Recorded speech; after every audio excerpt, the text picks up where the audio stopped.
Tayo po ba ay nasa komportableng upuan na sa lahat po ng ating children, ages 4 years old up to 10 years old, kayo po ini-invite natin sa ating children's area. Ayan.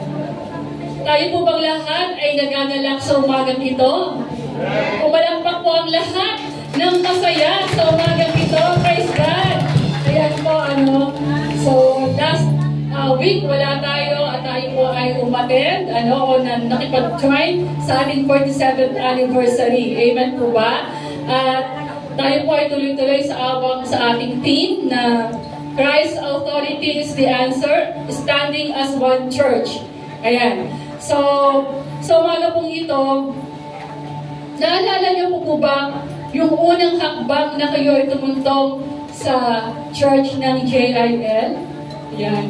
Maaari yung iba hindi nagmula sa JIL or sa ibang ating Body of Christ, pero nandito ngayon sa ibang sitwasyon dahil maaaring lumipat ang bahay.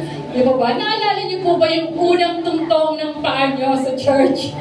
Yan. Ay, siguro yung iba, baka hindi na kasi yung iba 30 years na member ng JIL. So, way back 2011-12, ang JIL ACM, sa ACM pa.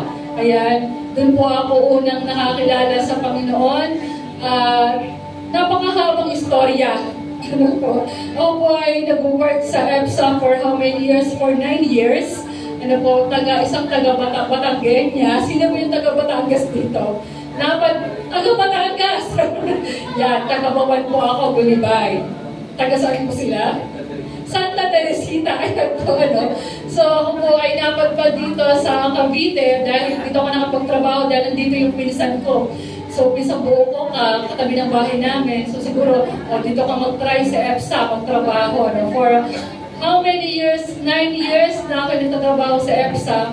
And during that time, ang buhay ko po ay, syempre, trabaho, gala ng konti, dyan sa may island ko. Yan pa yung buhay noon. Sino ba yung mga batang 80s, 90s dito?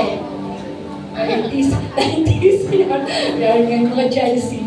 Okay, di ba ako Gen Z, So, mga batang 80s and 90s, yan, po. So, ganyan lang yung buhay ko before.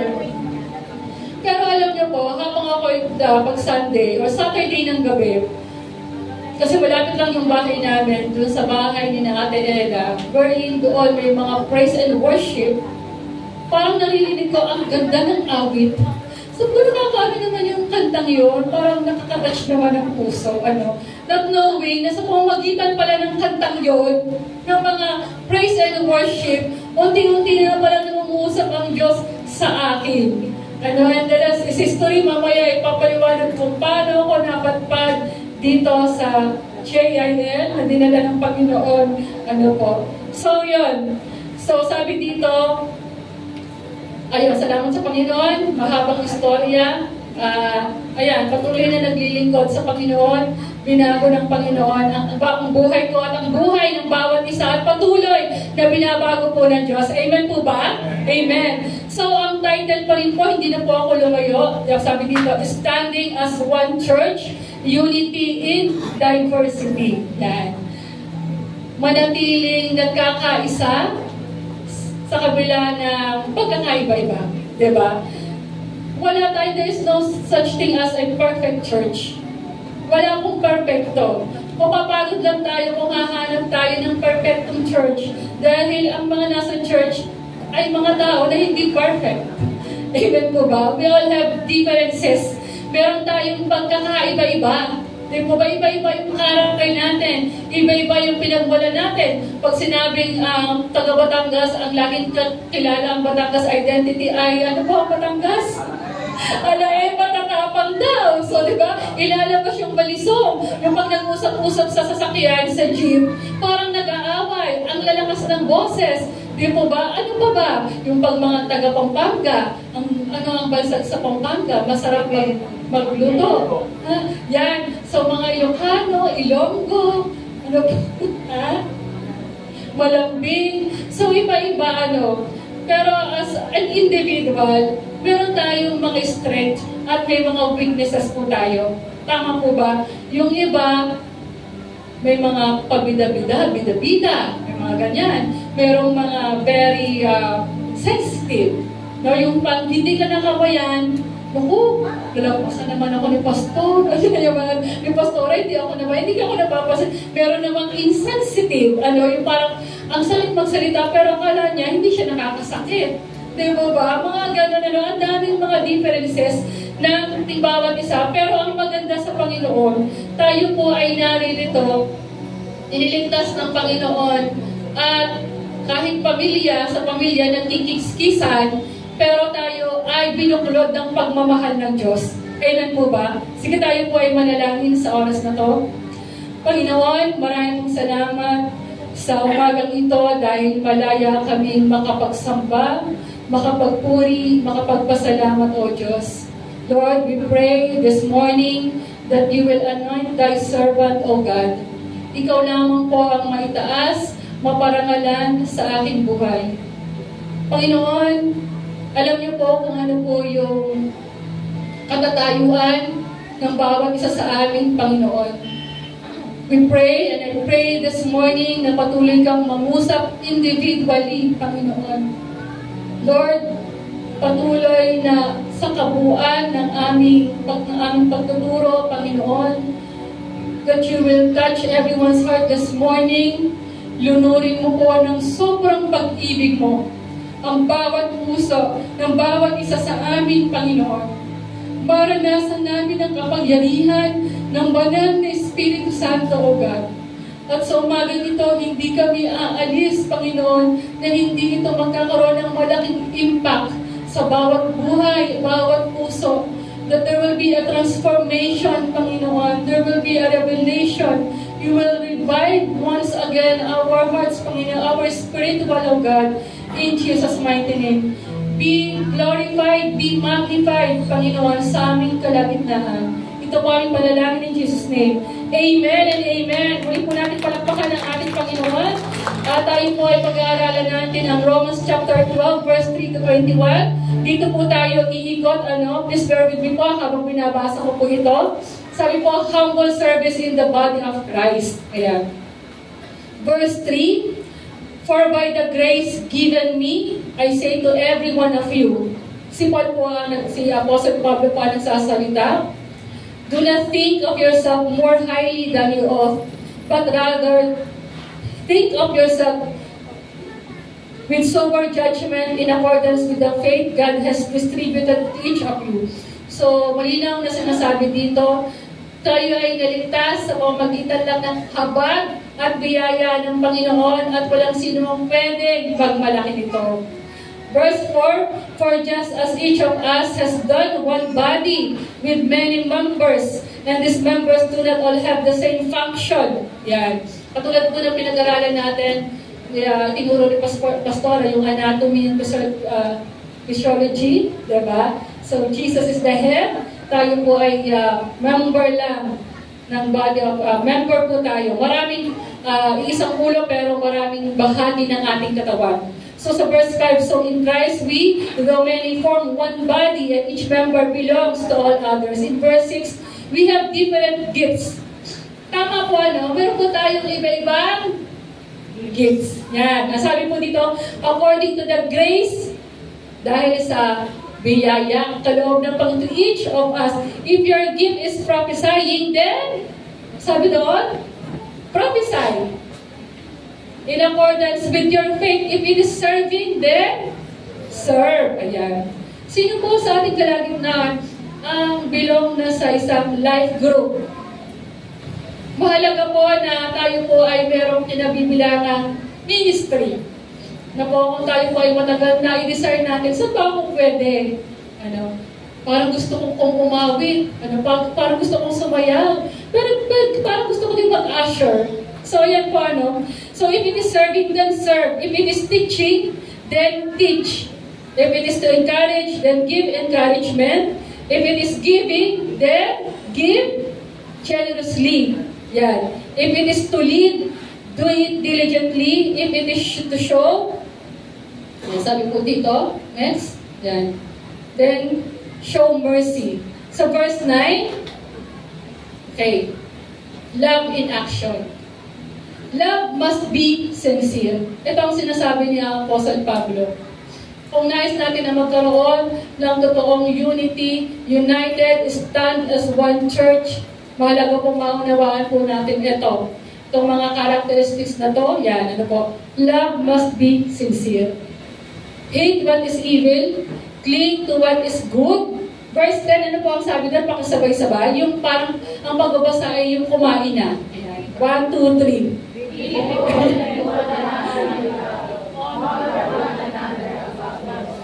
Kaya mong kumain na itong both side na tayo. So verse 11, never be lacking in zeal, but keep your spiritual fervor, serving the Lord. Be joyful in hope, patient in affliction, faithful in prayer, share with the Lord's people who are in need, practice hospitality.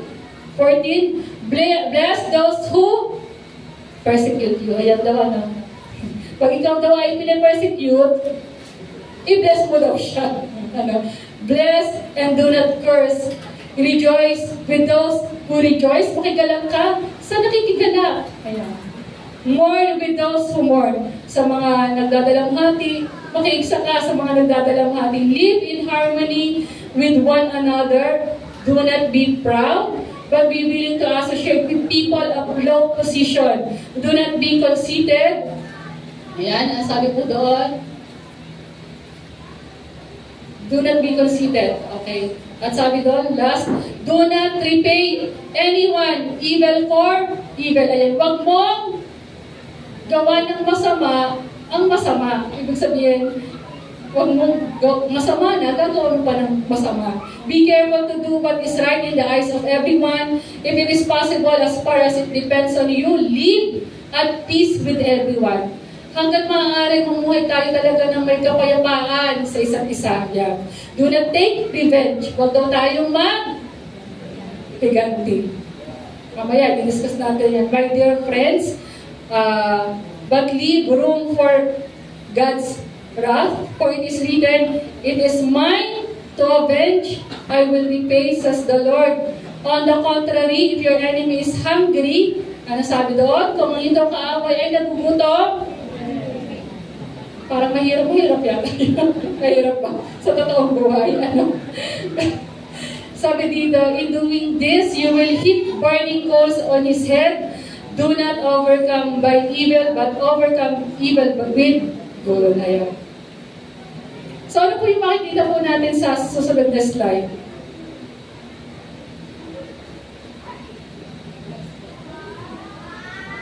Ano po yan?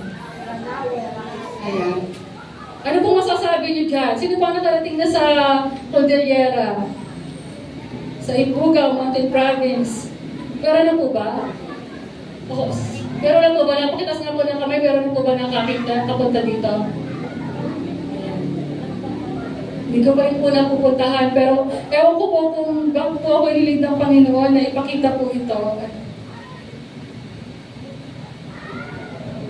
So, Banawi Rice Terraces po yan, ano, popularly and unofficially called pa pala siya as a wonder of the world. Kung makapansin niyo po, sobrang ganda po nito, ano po, hindi ito ginawa ng machine, pero ng kamay lang. At dito makikita natin yung unity ng mga community, ng family, ng mga taga-Ifugao.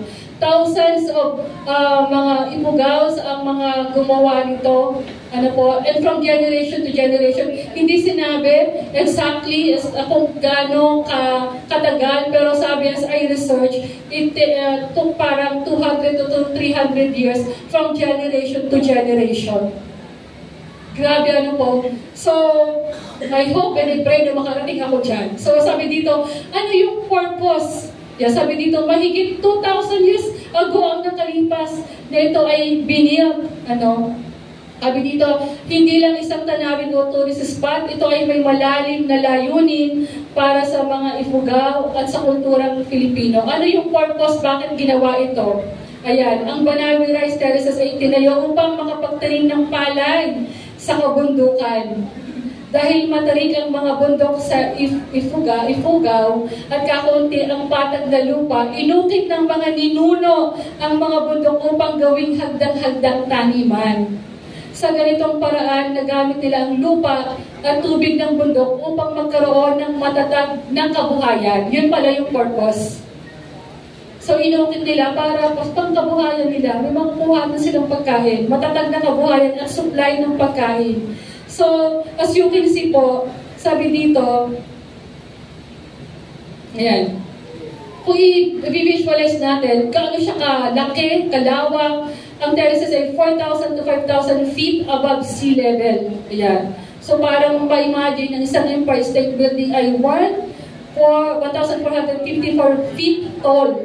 Halos 3 hanggang 4 na Empire State Building stacked vertically.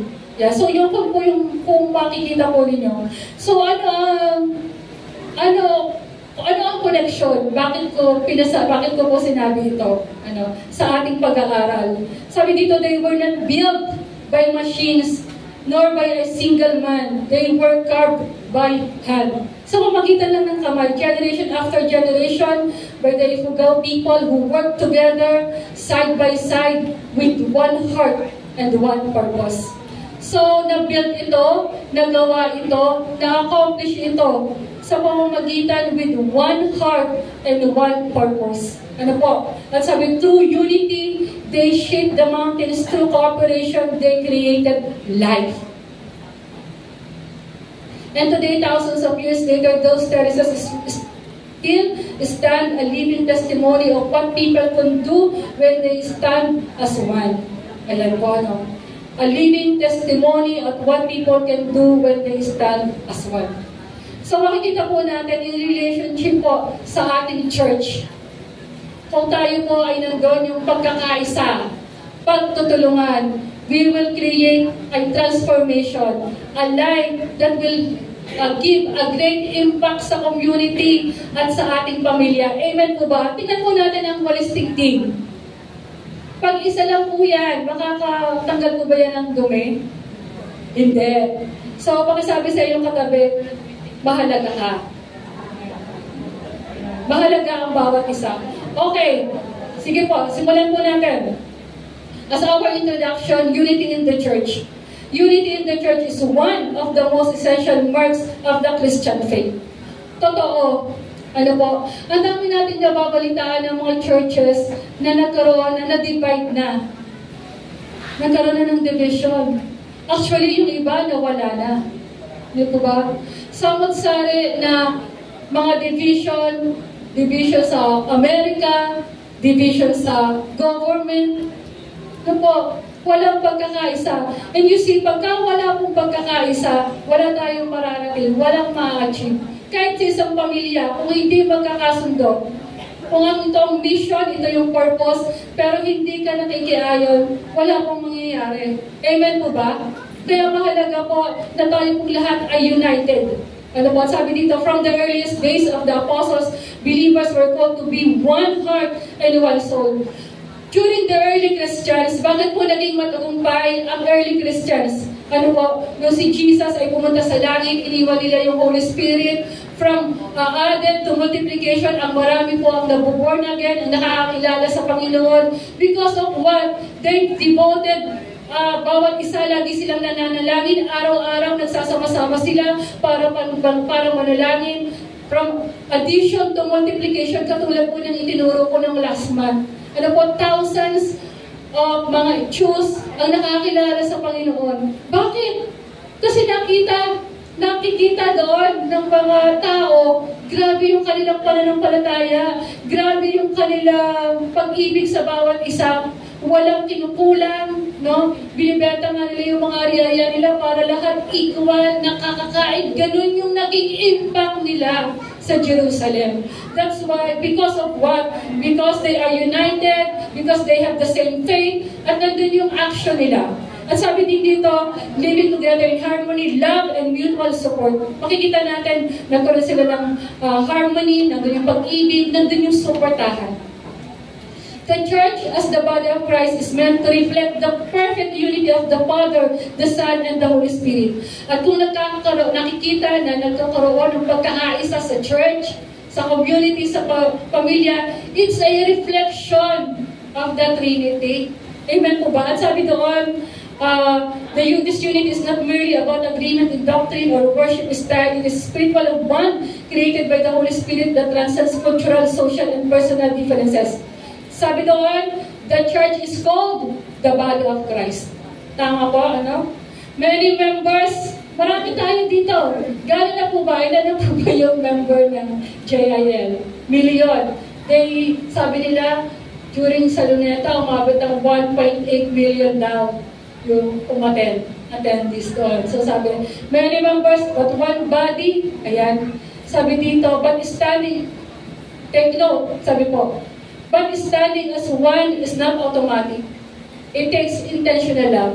Totoo po yun. Yung unity sa church, hindi yan automatic dahil iba-iba nga yung mga ugali natin. Tama po ba? Sabi dito, it must be intentional love. Minsan meron tayong mga gagawin. Di ba iba-iba yung mga suggestions? Meron siyang gusto mangyari ganito, meron siyang gusto mangyari gano'n. Pero at the end, nagkakaroon ng agreement na bubuklod tayo dahil nandun pa rin yung pag-ibig ng Panginoon. Sige, okay na. Palalampasin ko na to. Diba? Minsan, sabi nga ng isang pastor, parang ano lang yan eh, parang kung meron kang kasamaan ng loob. Hindi naman kayo iwasan, kahit nga sa pamilya eh. Diba ba? Nakikiskisan sa pamilya.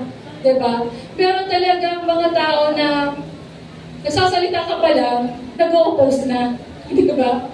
Kahit sa trabaho eh, meron talagang they will not agree kung ano man yung mga plano mo. Pero alam niyo po, minsan yung mga taong yun, parang i-treat natin even difficult people na kahit ang hirap pakisamahan, it's a blessing. Bakit? Bakit ko nasabi yan? Kahit sa trabaho, na-experience ko yan. Sa trabaho, pinagkatiwalaan ako ng hawakan ko po, puro mga lalaki po silang lahat.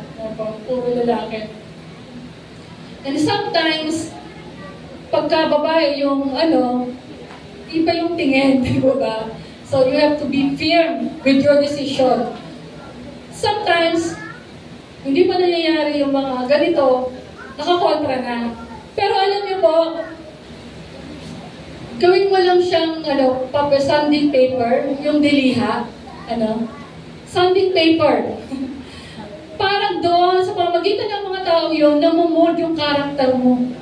Diba? Namomold kung paano mo siya unawain, intindihin, ipakita na anak ka ng Diyos, kakaiba ka, no? Pero deep inside their hearts, malalaman mo, kaya siya ganyan, meron kulang sa kanya. Kulang siya sa pagmamahal. No, along the way ng aking pag-aaral, bakit ganun siya? Parang lagi siyang kulang papansin, kulang sa pansin, parang lahat ng sinasabi mo, yung pala, along the way, nung nakita ko, broken family pala, nagmula siya sa broken family, iniwan siya ng tatay niya, walang nagmamahal sa kanya. So, nandun yung parang laging gusto niya ng atensyon. Nakunawaan niyo po ba? Kaya, minsan, may mga tao talaga na parang mahirap pakisamahan, pero lagi namang ititreat mo, doon na mold yung karakter mo. Amen po ba? Sa church, madali walang pakisamahan eh. Even sa school, may mga taong mahirap pakisamahan. Pero dahil tayo ay binago ng Panginoon, tayo ay magiging asin at ilaw kung saan man tayo pinapunta ng Diyos. Amen po ba? Palakpakan po natin ng Panginoon. Sabi dito, in Romans 12:9-21, Paul gives us a blueprint for living together as one united family of believers. So, in order to stand as one church, paano tayo tatayo, maninindigan, united as one church? Number one, ang sabi po dito, love must be sincere. Dapat daw yung pagmamahal na yon as a church, as a family, as a community. Sinabi ni Pablo talagang idiliin niya, dapat totoo yung pagmamahal. Hindi daw fake. Ang daming fake news na yan, Pag hindi tayo talaga nag-research ng katotohanan, so wala, madadala ka sa maraming mga fake news. Ito yung sinabi nito, alam niyo po, sabi ko, masyado akong nandito sa love. Love must be sincere. Hate, kasuklaman ninyo ang masama at pakaibigan ang mabuti. Be devoted to one another in love. Honor one another above yourselves. Kung sinabi po natin,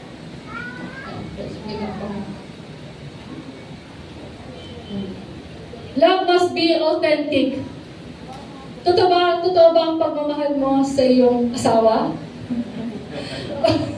Siyempre naman, hindi mo naman papakasalan yan kung hindi mo siya mahal, di ba?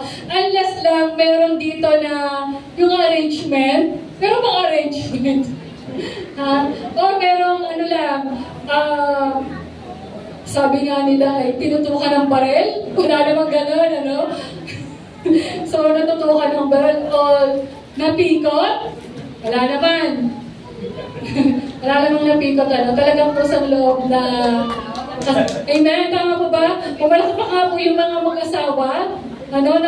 Siyempre, mahal na sa tisayan, ano? So, sabi dito, love must be authentic. Totoo dapat ang pagmamahal natin. Sa walang pinipili. Pare-pareho, pantay-pantay, dahil walang favoritism ang ating Panginoon. Kasi kaya sinabi ni Pablo sa mga, itong sa Romans na isang ulo, maraming katawan, pero one body lang tayo. Kasi during that time, sa mga Romans po, ano po, iba-iba po, may Jews, may Gentiles, may educated, may uneducated, may mayaman, may mahirap, may iba-ibang gift, iba-ibang thinking. That's why nagkakaroon ng commotion, nagkakaroon ng tension. Kaya sinasabi niya, hindi ito maging dapat hadlang na kayo ay magkanya-kanya, magkaroon ng division. Kaya nga sa church, dapat walang division. Dapat walang grupo-grupo. Tama po ba? Lahat pwede ka. Lahat, kahit kaninang tao, pwede mong abutin. Mayaman o mahirap. Hindi pwedeng dito ka lang sasama dahil ito may kaya, ito wala. Di po ba? Amen po ba? So lahat tayo, pantay-pantay po dito. Mahal po natin ang isa't isa. At sabi dito, where love is real, honor replaces rivalry. Kapag nakita talaga na totoo mayroong pagmamahal, nawawala yung mga pag-aaway-away. And unity replaces division. No? Sa halip ng division, magkakaroon ng united, one love, one spirit. At sabi ko dito, mahalaga din na sineselebrate natin yung tagumpay ng bawat isa. Ayan. Kung makikita mo talaga na nandun sincere yung pag-ibig natin sa bawat isa, sineselebrate mo yung tagumpay ng iyong kapwa mananampalataya. Amen po ba? Masaya ka, nakiki-rejoice ka. At sabi dito, practice honoring others above yourself. Ito sinabi din, huwag mo lagi ipalagay na, naku, hindi naman matutuloy ang kung wala ako. Ganyan, Hindi ganon. Sabi dito, laging merong replacement ang Diyos. The moment na makita ng Diyos na ang puso po natin ay mayabang na sa kanyang harapan. At sabi dito, ayan, people need of love. Totoo, bawat isa sa atin ay nangangailangan ng pagmamahal. Amen po ba? Alam niyo po, nung ako'y wala pang pagkakilala sa Panginoon, dumating sa punto na, alam naman ko yung mga story ng buhay ko, pero binalik po ulit ako ng Diyos dito, na bawat isa po sa atin, matanda, bata, estudyante, kailangan po ng totoong may magmamahal, ng totoong atensyon. Tama po ba? Alam niyo po, nung ako pa wala akong pagkakilala sa Panginoon, I've been into, hindi naman many, into a relationship na wala akong nagmahal sa akin ng totoo. Kasi wala ka pang pagkakilala sa Panginoon, so mga kasama mo, mga, syempre, unbeliever, yung laging dapat merong kapalit. Ganyan, pagka nagkakaroon ka ng relationship, kailangan merong kang kapalit. Sasabihin ng mga kaibigan mo, dapat ibigay mo yung lahat-lahat sa'yo para magtagal sila sa'yo. Di po ba? Sabi ng boss ko, talagang hindi. Kailangan, salamat sa isang boss, na sinabi sa akin, ingatan mo ang sarili mo. Iingatan mo ang sarili mo hanggang hindi ka pa nakakasama. And I've been into many relationships na yun lagi yung mayroong gustong patunayan kung mahal ko sila, lahat ibibigay mo. At dumating po sa punto ng buhay ko na muntik na parang sinabi ko, bakit wala nagmamahal sa akin? Hindi po ba? At parang pinabaril na lang sa luneta, tere, ang kagaya mo. Wala nang magtatagal. Hanggang sa naging bitter na, kung nakakita ka ng isang relationship na successful, sasabihin mo, maghihiwalay din kayo, bumila ka lang ng taon. So parang, grabe ka naman, tere, ako, hindi kayo magtatagal. Walang matinong mga lalaki. Pero dito sa JL Church, sa church na sa mga tao na nakakilala sa Panginoon, diba? Magtatagal. Amen po ba? May forever. Hanggang buhay. Hindi po ba? So, yun nga, po. So, dumating pa sa punto ng buhay ko na muntik na po ako magpakamatay. Diba? Ano ang sinisiksik ng kaaway sa'yo? Magpakamatay ka na lang. Bibili na ako ng Moriarty. Tapos, meron akong hawak na blade. Tapos, dito daw, dito yung ugat. Tapos, mabilis. So, sa kwarto, nag-iisa ka. So, ganun lang. So, parang ikikilig ko na ang buhay ko. Teka lang muna. Salamat sa Panginoon. Sabi ko, sayang yung buhay ko. Sabi ko, sayang naman yung buhay ko. Bakit ko naman kikitlin? Dahil lang sa mga, ano po yung point ko? Ano po yung point ko? Marami po sa labas, even up to this moment, baka yung isa sa ating kasama, tatawa-tawa lang, pero kulang pala sa pagmamahal. Pagmamahal ng magulang, pagmamahal ng kapwa. Bakit ko nasabi yan? Look, sa yung anak po ni Kim Atienza, Eman Atienza, very articulate, napakatalino, ang husay magsalita, napakanig yung Tony Talks. At the age of 19, namatay siya. Because of what? Because of depression, mental health. Laging sinasabi ni Tony, nasan yung mga magulang? Kinikip niya, binubuli siya. Kaya mga magulang, kumustahin niyo po yung anak niyo. Dapat po nakasubaybay tayo. Kala lang natin, malakas siya. Akala lang natin, okay siya sa TikTok, nakangiti, naka-smile, sumasayaw. Pero merong pinagdadaanan. Po, sabi ni Tony, bakit hindi mo sinasabi sa magulang mo? Ayaw ko silang abalahin, busy sila sa pagtatrabaho nila. Ano yung sinasabi ng mga social media sa kanya?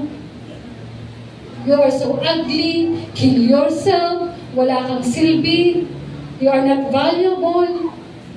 Even up to the age of 3 years old, napanood niyo po ba yun? Even at the age of 3 years old, may yaya siya na nag-aalaga. Pero akala niya, normal lang sa kanya na siya ay sinasampal, kinukulong sa kwarto.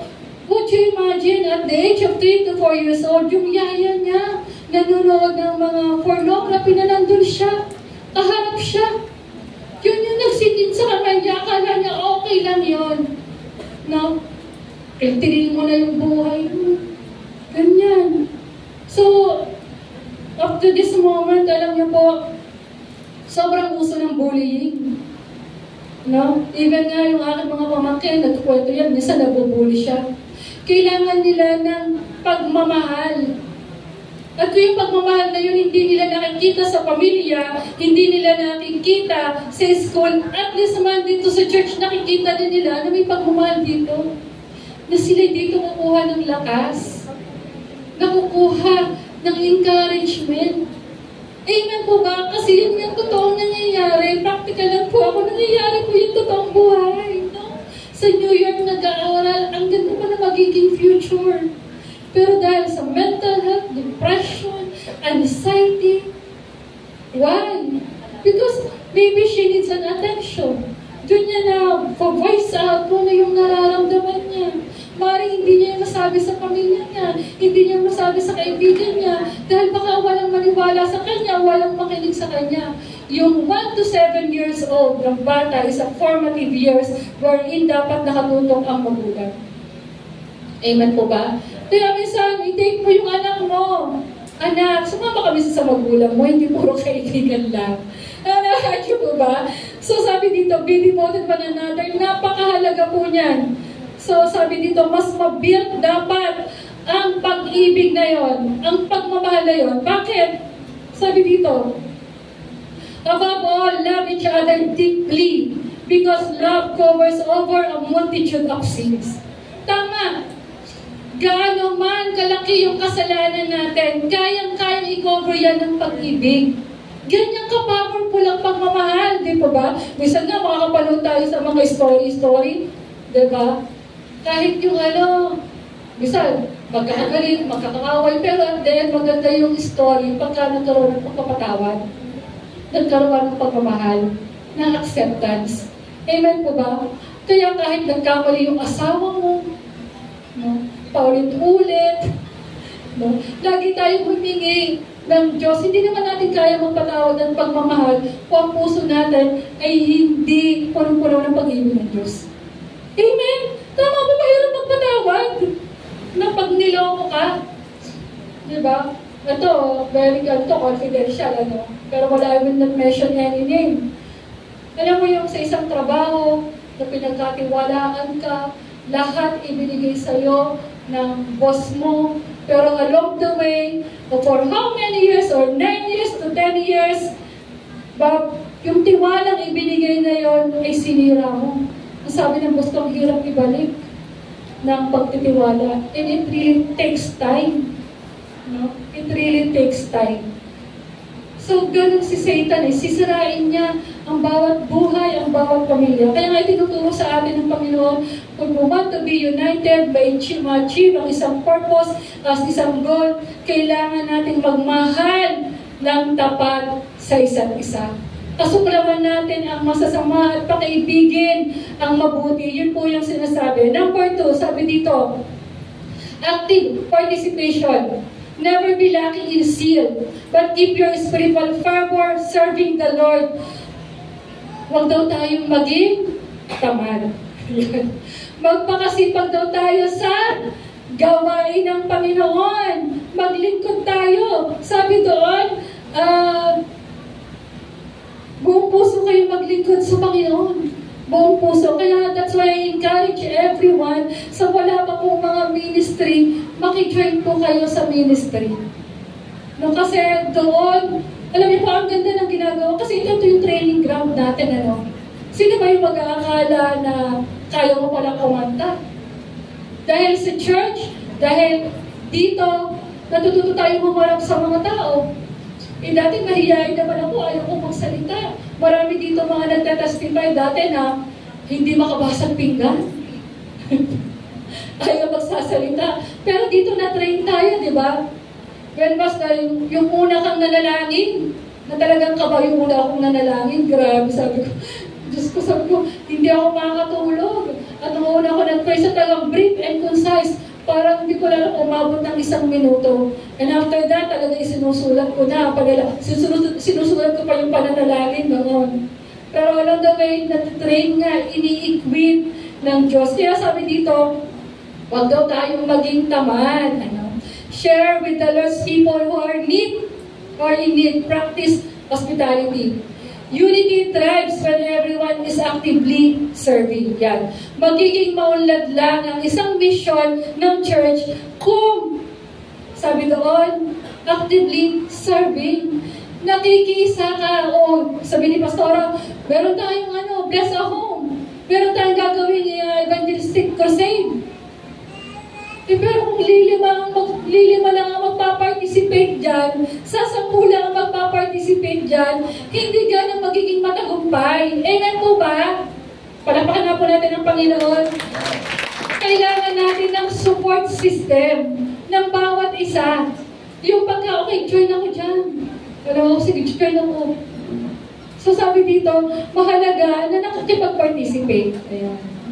Please participate. So, sabi dito, spiritual laziness drains the body.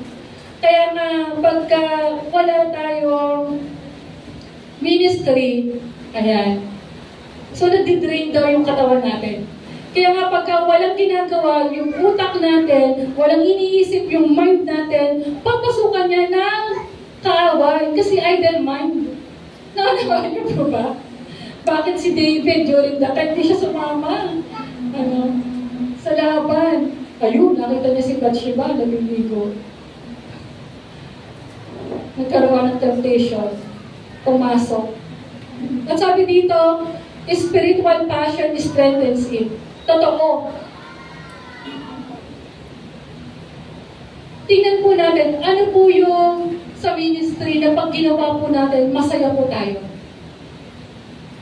Masaya ka habang umawit ka? Masaya ka ba pag nag-evangelize ka? Masaya ka ba nag-share ka? Muling nagiging on fire. Yung mo, naalala ko po alam niyo po, for the glory of God, yung pagiging broken-hearted ko po during that time, nung ako po ay pinagkatiwalaan ng Panginoon sa SM, parang talaga may mga istorya po. Ginamit po yung istorya ng buhay ko upang lahat po ng mga nakapagbahagi po ako ng salita ng Panginoon. Minsan nakasama ko dyan si Jessa. Nakapagbahagi po ako sa SM doon sa mga clinic, ganyan. And mostly na nandoon, mga youth. Ibig sabihin, mga siguro sa mid-25, 30s, that they are also broken-hearted. Mga iniiwan, niloko din ng boyfriend. At nagamit po yung buhay ko at para sabihin sa kanila, alam mo sis, may pag-asa ka. Una mong mahalin ng Diyos. So, ibig sabihin, yung bawat istorya ng buhay po natin, gagamitin pala ng Diyos yan for a certain situation. So, during that time, no, ako'y nasa SM, sabi ko, Panginoon, bakit parang lagi kong nakaka-mingle, ay laging sabi sa pag-ibig, laging gusto rin magpakamatay. Opo, sabi ko, salamat sa Panginoon dahil, alam niyo po yung ilan sa mga nabahaginan po for the glory of God, sila po ay na-born again na. Iba nakapag-abroad na, minsan magte-text, salamat, sabi ko, salamat sa Panginoon. So, yun po, so sabi dito, serving the Lord means serving one another. Kung tayo po naglilingkod sa Panginoon, ibig sabihin nagsaserve din tayo sa ating kapwa.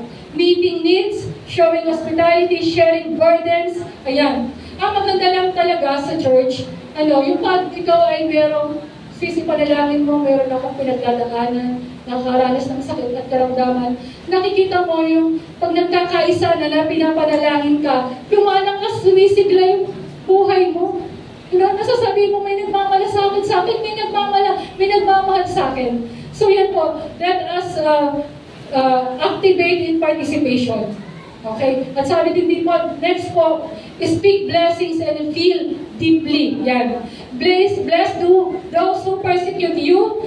Bless and do not curse. Sabi dito, rejoice with those who rejoice. Mourn with those who mourn. Live in harmony with one another. Do not be proud, but be willing to associate with people of low position. Do not be conceited. So, kanina sinasabi po natin, mag-speak po tayo ng blessings. Kung tayo meron pong nakakaaway, wala akong makakalala sa Panginoon, doon sa lahat ng mga nanloko sa akin, sinasabi ko, masagasaan na kayo ng sasakyan. Hindi, po? Kasi puno-puno ng galit yung puso ko, hindi na masagasaan, mamatay ka na. Ganun po talaga.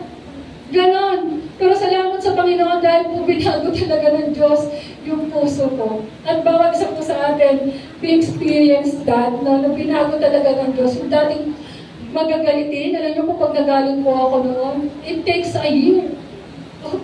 Nagtatanim ako ng galit doon, nung nakaaway ko yung kapatid ko.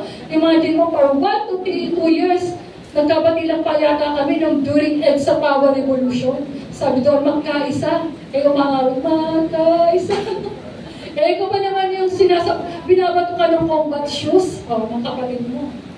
Diba? Hinahabol ka ng taga. Ewan ko, bakit ako hinahabol ng taga? Kaya hinahabol ako ng bulok. Alam ko ba yung bulok sa Batangas? Yung itak, hinahabol ako. So sabi ko, kahit kailan, talaga, hindi kita mapapatawad. Ganun po, tipos yun may sakit na tipos. Ano po yung may sakit na tipos? Yung parang kayang buhatin yung aparador, ihahampas sa'yo. Ganun katindi yung naranasan ko. At ang hirap na yun sa isang bahay lang, nakakasulubong mo, wala kayong pansinan. Pero dahil na, magkaisa, sabi sa, People's Power, magkaisa, sabi ko, kuya, hindi ko na kaya. Pinapatawag na kita. Sabi niya, ikaw talaga napakasubay mong kapatid. Grabe ka, ang tindi mo, ganyan sa akin. Ayun na nga, pinapatawad na kita, huwag mo na akong batuin ng combat shoes. Alam mo yung combat, yung mga tama dito, safety shoes, for sure, combat shoes, safety shoes. Ano, kung balat yun. Di syempre, ang grabe yung so tumatago pa ako nun. So sabi ko, pero alam niyo po, sa awa po ng Panginoon, siya din yung una nagpagsito sa akin, nung ako'y nakakilala sa Panginoon. Ang sabi niya, hindi ka nakabilang sa ating pamilya. Sabi ko, bakit naman kuya? Iba yung kinagisnan mo sa kinagisnan natin. Sabi ko, hindi naman kuya. Sabi niyo ganyan. Wala ka ng sabi ko, pero may salamat sa Panginoon. Po? Nung ako nakakilala sa Panginoon, naging favorite niya yung awit ni Don Moen. Yung mga still, kay Don Moen, unti-unti nakakilala siya sa Panginoon. Praise God, po. At sabi po doon, ayan, kaya kung sino man po yung nagpe-persecute sa atin, speak blessings. And I-speak mo, God bless you. Yun. So then sabi po dito, okay, malapit na po ako matapos siya, nibilisan ko na lang po. Sabi po lang kanina, for God does not show favoritism. Pag pa ako walang minsan, pag mayroon akong time, nalagay ako nanonood ng Tony Talk. Sino po nakapanood ng buhay po ni Daniel? Daniel, ayan. Alam niyo po, napakaganda ng story ng buhay ni Daniel. Daniel, usap pa yung gawin ng story niya. Pabilis po, siya po ay lumaki sa church at the age of 3 years old. Musician. Pero at the age of 21 years old, siya po ay nililap, 20 or 21 years old. Yung naging girlfriend niya during that time ay sikat sa school. Po. Pero nalaman ng church, kasi sa church meron silang parang patakaran. Na wag ka muna mag-girlfriend hanggang hindi ka nakakatapos ng pag-aaral. No. Ang challenge. Na-in-love siya. Pareho silang matalino. Math wizard na ang tawag sa kanya. Dumating sa punto, nasabi ng pastor, mamili ka, yung girlfriend mo o yung ministry mo. Ang pinili ni Daniel, yung ministry, yung girlfriend. So, naging attendee nila siya. Suspended ka muna for a time. Kasi alam mo yung patakaran. So, umaattend na lang siya. Kaya lang, nung siya yung umaattend, iba talaga, hinahanap ng puso niya yung tumugtog. Gano'n naman yun. Yun yung ministry, yun yung love niya, yun yung passion niya. Kasi pag passionate ka sa isang bagay na ginagawa mo, talagang hahanap-hanapin mo. Doon ka sumisigla pag passionate ka, dun sa ginagawa mo. So in short, sabi niya, Pastor, gusto ko na pong bumalik sa ministry. Pinuntahan niya yung girlfriend niya, paano siya nagligawan? Campus talaga, galing campus. Nagpapalitan sa library, computation, ganyan Sabi niya, Pastor, iiwanan ko na po yung girlfriend ko. Gusto ko na po makabalik sa ministry. Kinausap niya yung girlfriend niya. Sabi niya, hihiwalayan na kita. Sabi niya, bakit? Hanggang sabi niya, hindi niya napaiwalag na gusto. Hindi niya na-handle yung relationship na yun. So, bakit mo meron ka na bang iba? Kaya ganyan, hiniwala niya na. So, ang nangyari, hiniwalayan niya nga. Kaya lang, idinimanda siya. Na siya nag-rape. So, nakulong po siya. May impluwensya po yung babae. Nakulong po siya. Pero nung nakulong siya, grabe pala sa kulungan, pagka yung tawag dito, pag yung may pasalubong, yung kailangang bugbugin ka muna, ganyan, ba tawag doon? Pa-welcome sa'yo, yan. Pa-welcome, bugbugin ka, pero gusto niyang makatapos ng pag-aaral. Kasi matalino siya Nag-graduate siya ng Master in Electrical Engineering, Mechanical Plant, ang dami. So, mahusay siya, matalino siya in short. Dumating sa punto nung hindi ako pwedeng hindi makatapos ng pag-aaral. Kaya nga po sa mga gustong mag-aaral, kahit walang pera, basta nandun yung gusto mo, yung desire mo, makakatapos ka sa pag-aaral. Ano po yung ginagawa niya? Pag every time na bibisita yung kanyang magulang, nakita ng mga dean na mabuti siyang tao. Yung pabor, na makagraduate siya, yung module, ipinapadala sa kulungan. Hindi walang cellphone. Pag nag-research siya, pag may mga nagbibisita, ipapadala kung ano yung sagot. Ganun lang yung naging naging transaction.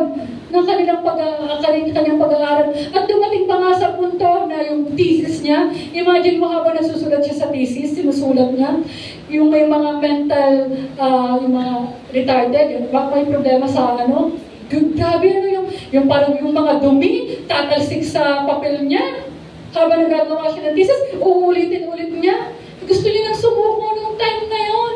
Imagine niyo po, pero nag-desire pa rin siya na makapagtapos ng pag-aaral. Ano po? At nung nagkaroon ng thesis, yung mga inmates doon, naging kaibigan niya, naging katulong-katuwang niya para magawa yung thesis na yon. At sabi nung gagraduate na siya, ng 2020 gagraduate na siya. So sabi niya po, parang sisira yung pangalan niya. Pero hindi nga natuloy. Ina-announce na lang sa TV, diba? At nung sabi yung pangalan niya, Daniel Usaot yan. Sigawan yung mga inmates. Very proud sila. No? Talagang naging malaking inspirasyon yung buhay ni Daniel na nagbigay ng magandang pag-asa sa mga nakakulong na mayroong pag-asa. Hindi lang sa mga kabataan na nandito sa oras na to na makakapag-aral pa kaya ako, meron laging pag-asa. Tingnan niyo po, babalikan niyo po yung buhay nito ni Daniel. Hindi man kumpleto yung masasabi ko. Pero sa madaling salita, siya po ay nakalaya. Siya po ay nakalaya. At alam niyo po, nung pala po siya ay nasa kulungan, napakasakalak na kanyang pinagdaanan na po. Siya ay inakusahan na hindi naman totoo, parang si Joseph. During that time pala na siya ay nakakulong, sa bawat selda, siya ay nagsishare ng salvation. Kung makikita mo, sabi ko, Lord, na mahal mo talaga yung lahat ng tao eh. Mabuti, masama, mahal mo. Totoo yung salita niya, pinasisikat niya ang araw sa mabuti at masama. Mahal na mahal niya. Diba, masakit man yung pinagdaanan ni Daniel, pero meron itong ilan na nakakilala at sa bawal selda, nung siya ay aalis na, nagbigay siya ng pag-asa sa maraming mga tao doon na sinasabi, may pag-asa dahil mahal kayo ng Diyos. At nung siya ay nakagraduate na, may mga project siya, merong nagsasabi sa kanya, Boss, Daniel, sabi niya, sino ka? Ako po yung nakalaya, ako po yung nakarinig ng salita ng Panginoon.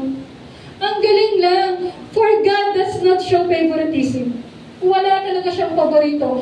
Kahit masama tayo, lahat naman tayo ay pinulid sa putikan, masama tayo. Pero alam niyo po, yung pagkilos at paggalaw ng Panginoon. Kaya kung merong mga pangit na nangyayari sa buhay natin na hindi maganda, akala mo lang hindi maganda, pero along the way, yung sitwasyon na yan, gagamitin niya ng Panginoon for the glory of His name. Amen. Lagi sa glory at kapuyahan ng ating Panginoon. Ang ganda lang ng istorya nito. Number 4, live at peace with everyone.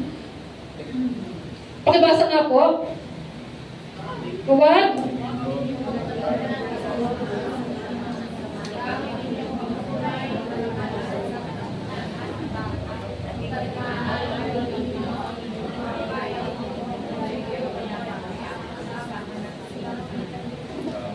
Tama po, Huwag lagi natin gantihan yung masama ng masama.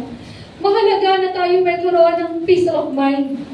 Aanhin mo yung maraming pera. Aanhin mo yung posisyon. Kung hindi ka naman makatulog. Ang daming mga guards dyan. Security guard. Hindi ka naman makatulog. Diba? Mas maganda pa yung sapat lang, katamtaman lang, pero nandun yung kapayapaan sa puso mo. Amen po ba? Wala kang kaaway. No? Wala kang kaaway. Sarap ng pakiramdam na yun na pag, alam mo yung sasandal ka lang sa isang tabi, tulog ka na. Pero pag gano'n, yung ang tatay ko, pag gano'n agad, harong agad eh. So, ang sarap ng pakiramdam na hanggang gawin ninyo makapamuhay ka ng mapayapa kasama ng sino man. So sabi niyo, you have heard that it was said, love your neighbor and hate your enemy. But I tell you, love your enemies and pray for those who persecute you. Yan, makikita lang talaga kung authentic yung pagmamahal na yon, kung marunong ka lang mahalin yung kaaway. Ang hirap mahalin ng kaaway. Kung meron kang kapitbahay na chinichismis ka, na hindi naman totoo. Pero sabi nga dito, love your enemies. Pero nga, sabi nga lagi ng Pastor Junon, yung kita mo pa lang yung bubong ng bahay na yon, naiinis ka na. Bubong pa lang yan. Parang pagkano kasalubong kayo, baka maupangan mo na. Pinatawad na kita, sis, bro. Kaya lang, wag kang papakita sa akin. So, hindi na totoong pag-gano. Hindi talagang, hindi wholeheartedly yung forgiveness. So sabi dito that you're children of your Father in heaven. He causes His sun to rise on the evil and the good and sends rain on the righteousness and the unrighteousness. So yan po, sikapan po natin na laging mamuhay ng may kapayapaan. So kung talagang may mga galit sa atin, huwag po natin lantihan. Lagi namang sinasabi ng Panginoon na nasa Kanya lagi yung paghihiganti. Okay. So sabi din dito, overcoming evil with good, yan. Do not take revenge. Sabi po, ano po? Kung huwag kayong maghihiganti, ipaubayanin niyo sa akin. Yan, do not, okay. So sabi po doon sa halip, it is mine to avenge, I will repay, says the Lord. On the contrary, if your enemy is hungry, feed him. If he is thirsty, give him. Yan. Kung nauuhaw daw, kaaway ay kainumin. Kung nagugutom, ay pakainin. Ang sabi dito, dahil sa gayon, magbubuntan ka ng mga baga sa kanyang ulo. Huwag kayong magpadaig. So, overcoming evil with good. Huwag kayong magpadaig sa masama, kundi daigin ng mas mabuti ang masama. Sabi nga, pwede kayong makisama, pero huwag makisama. So, syempre, kailangan natin makibigan naman, especially sa mga unbelievers. Pero pag sinabi, pare, inuman tayo. Ano sabihin mo? Sige, isang shot lang. Hanggang sa maya-maya, dalawang shot na. Naku, sabihin mo, ay, parang pulutan dyan. Parang pulutan. So, yun po. Sa mga sa Batangas kasi, gusto yung mga lambanon, yung mga gin. Ako nakatikim na ng gin, napakatapang pala. Ako wala akong mga kalala sa Panginoon. Parang at nung ako isusuray-suray, ganun pala talaga pagka ikaw yung nalalasing. Susuray-suray, gano'n. Ang tindi ng epekto. Tapos sabi ko, naku, hindi ko na uulitin yan. Ang sakit sa ulo. Ano po, ayun, salamat sa Panginoon dahil binago na po tayo ng Panginoon. Amen po ba? And at wine. So, red wine.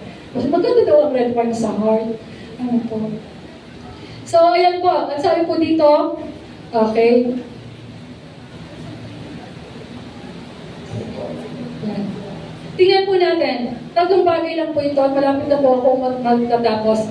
What are the impacts of a united church? Ano yung impact niya sa number one sa family? Kung united ang church, ano yung magiging impact? Sabi dito, a united church strengthens families spiritually, emotionally, and socially.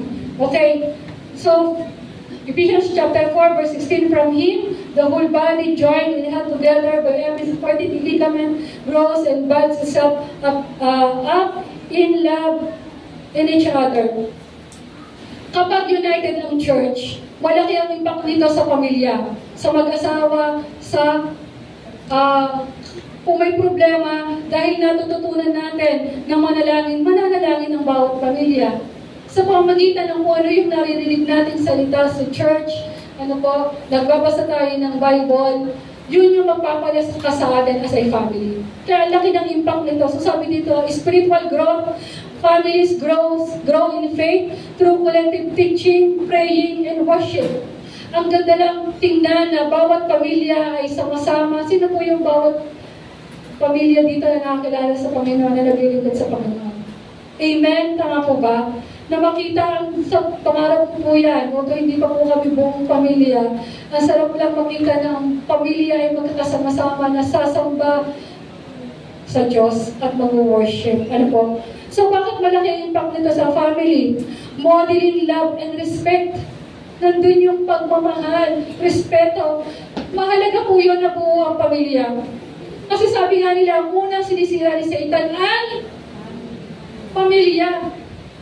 Pagka sira ang pamilya mo, sigurado apektado ang trabaho mo. Sigurado, apektado ang relationship mo sa ibang tao. Naunawaan niyo po, kaya mahalaga na mag-build ang unity sa family. And it will start napakalaki ng role ng church. And kailangan dito, sabi dito, support system, families facing challenges, receive prayer, counsel, and practical help from the church body. Diba? Kung tayo na may wala pang pagkakalala sa Panginoon, pag may problema sa pamilya, at ang naghihingi ka ng advice na hindi ka mananampalataya, ano sasabihin sa'yo? Hiwalayan mo na yan, ang dami dyan. Hanap ka ng iba. Kumare. Diba? Totoo sinasabi yan. Ako nasa abroad. Dami dyan. Kung niloko ka, pagtagdag ka. Na, ganyan ang i-advise. Pero pagka siyempre sa may mga takot sa Diyos, pagka mayroong pamilya na nagkakaroon ng mga challenges, ang sasabi sa'yo, ipapanalangin ko kayo. No? Hingin natin ang tulong at gabay. Dapat si Jesus ang maging sentro ng inyong pamilya. Ganyan yung nagiging impact ng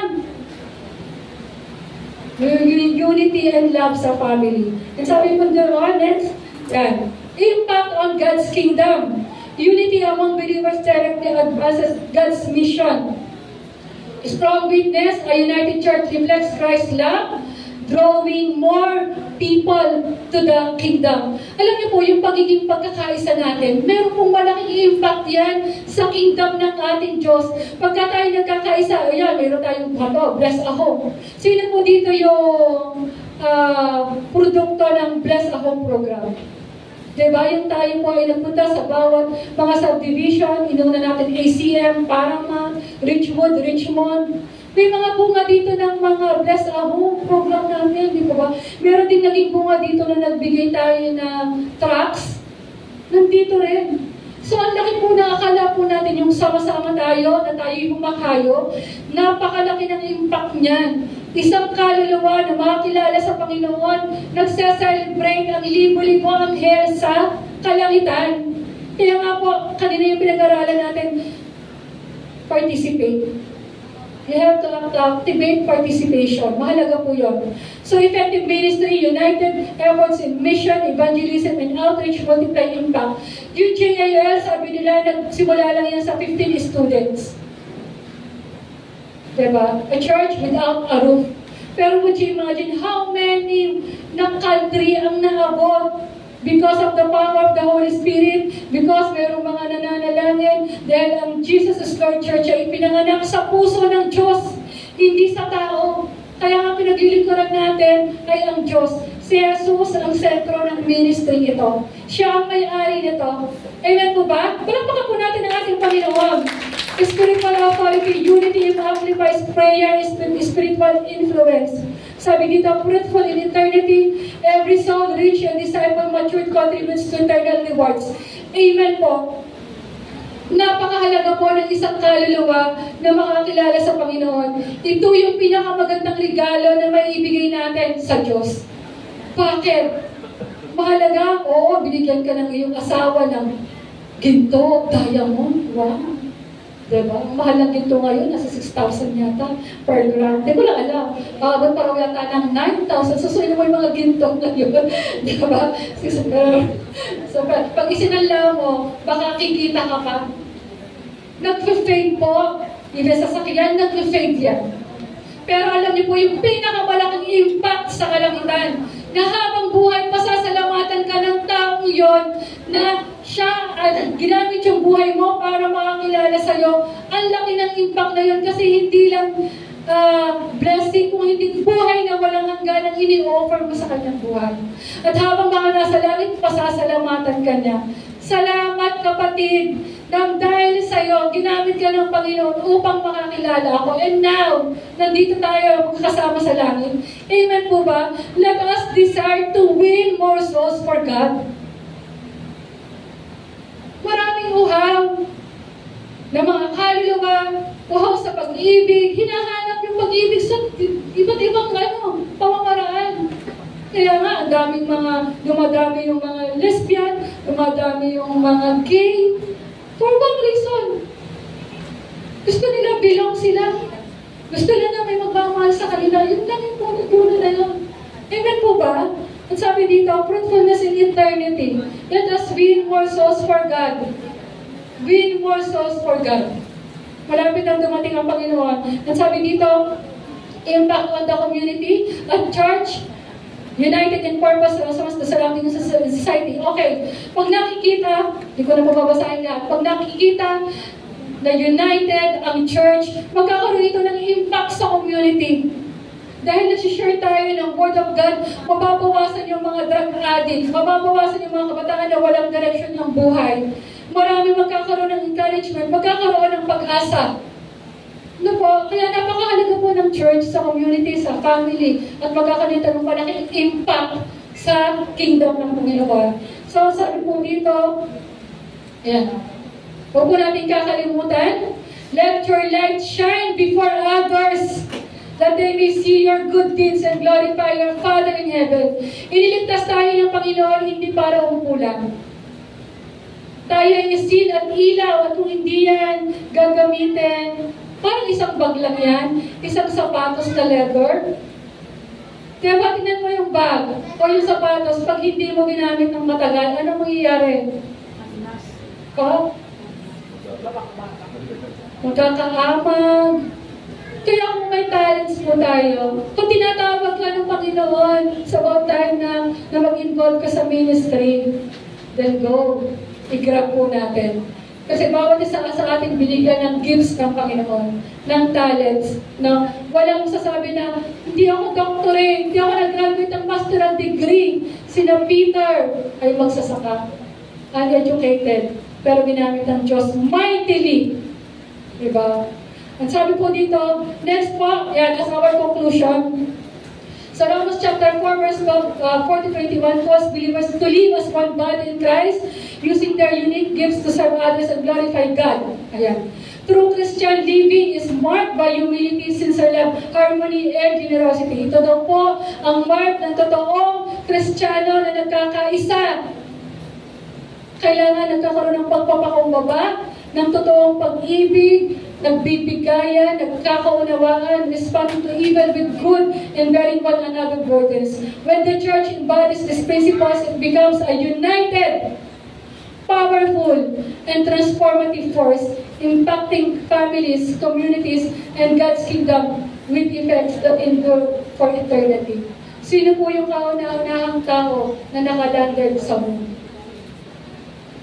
Neil Armstrong. Under the Kennedy. Nagkaisa sila. Nag-mark ng history.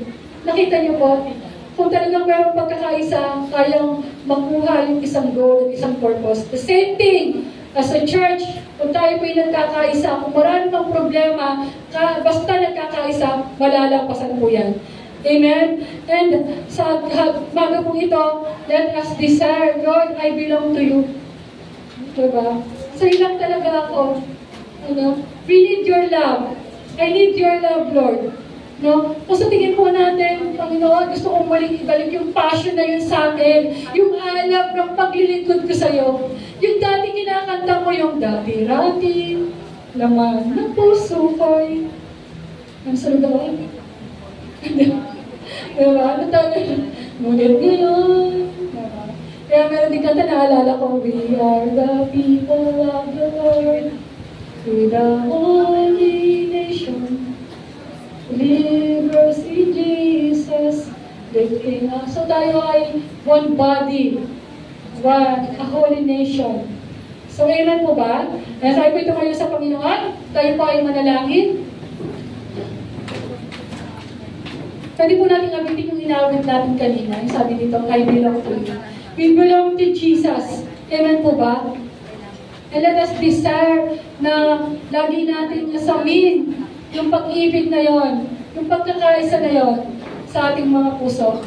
We pray this morning na muli tayong i-empower, palakasin, ibalik yung first love na yon, magkaisa. Opo, patuloy na manalangin. Yes. Amen.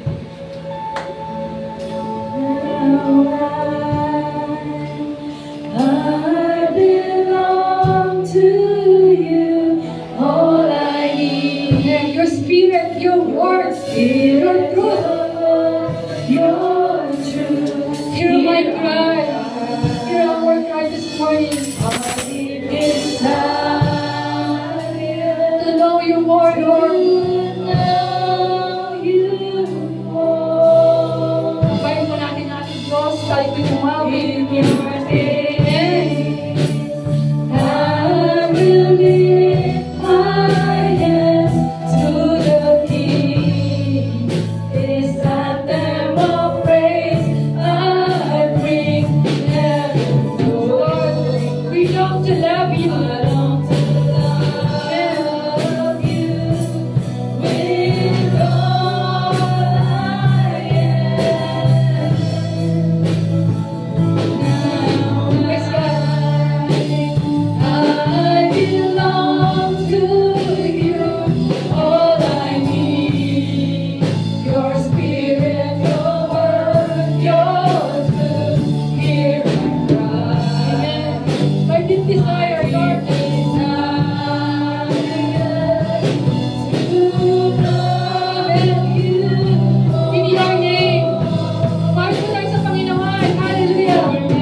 Panginoon, maraming pong salamat sa iyo pong katawan.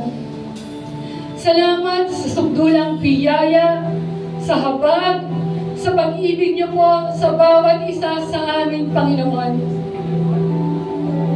Salamat sa hindi mabilang na pagpapala, sa lahat po ng kasagutan, sa lahat po ng aming mga panalangin, O God. Salamat sa iyong kabutihan, Panginoon, na patuloy niyo pong ipinaparanas sa bawat isa po sa amin. At sa umagang ito, patuloy po kaming humihingi ng kapatawaran, O Diyos, sa lahat po ng aming mga pagkukulang, Panginoon, sa lahat po ng aming mga kasalanan, O God. We pray this morning, Lord, palakasin niyo po sino man po nangihina sa bawat isa po sa amin, Panginoon, emotionally. May mga pinagdadaanan na hindi po masabi, Panginoon, na secretly, Lord, ito po'y kinikimkim niya lang sa kanyang puso, Panginoon. Lord, have your way, O God. Mangusap ka po sa kanyang buhay, Panginoon. Lord, heal or him, Panginoon. Pagalingin niyo po siya, Panginoon. Ano man pong nararanasan niya, spiritually, mentally, emotionally, Lord, holistically, O God. Panginoon, Holy Spirit, speak unto him, O Panginoon. Kung siya po'y nakakaranas ng kabigatan sa kanyang puso, Lord, bigyan niyo po siya ng kapayapaan, ng kagaanan, at matatagpuan lamang po yun, Panginoon, sa iyo. For you have always an invitation sa lahat po na nagkakaroon ng kapagalan sa kanyang buhay, Panginoon.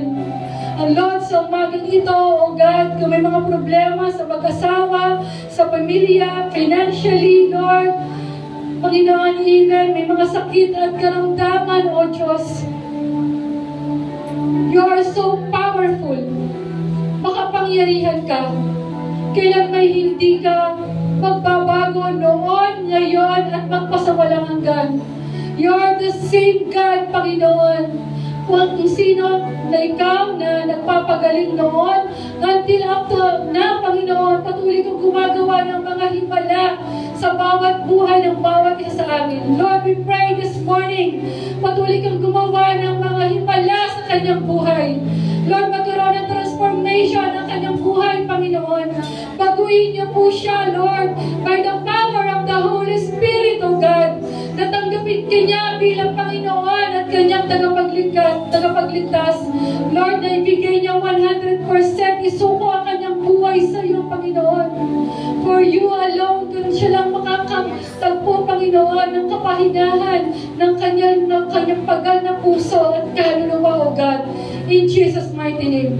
Panginoon, sa umagang ito, hayaan niyo po na lalo niyo kami pagbuklurin, pagkaisahin ng isang pagmamahal, ng isang pananampalataya, Panginoon, ng isang purpose, O God. And so that, Lord, ito po is to glorify your name, Panginoon. May pahayag ang iyong pangalan sa maraming mga tao na wala pang pagkakilala sa iyo, O God. In Jesus' mighty name. Panginoon, maraming salamat. We pray na patuloy kang magdala ng maraming mga tao, Panginoon, na nangangailangan ng iyong kalinga, Panginoon, na iyong pagmamahal, Panginoon, sa kanilang mga buhay, sa kabuhan po ng Navarro, sa lugar na to. Palakasin niyo po ang lahat ng mga nanghihina, ang lahat po ng mga leaders, Panginoon, sa pangunan po ni Pastor Dayan, Panginoon, sa buhay ni Brother Ram, Lord, maging sa lahat po ng mga congregation na nasa lugar na to, Panginoon, na binubuo, Panginoon, kasama ang mga body of Christ, in Jesus' mighty name. Lord, gamitin mo ang aming buhay bilang asin at ilaw sa mundong punong-puno, Panginoon, ng kadiliman, O God. In the mighty name of Jesus, Panginoon. Pangunahan niyo po ang aming bansa, Panginoon. Lord, panguna ka, Panginoon, baguhin niyo po ang mga namumuno sa aming bansa. In Jesus' mighty name, Lord, makialam ka sa aming bansa. Mahal po namin ang aming bansang Pilipinas.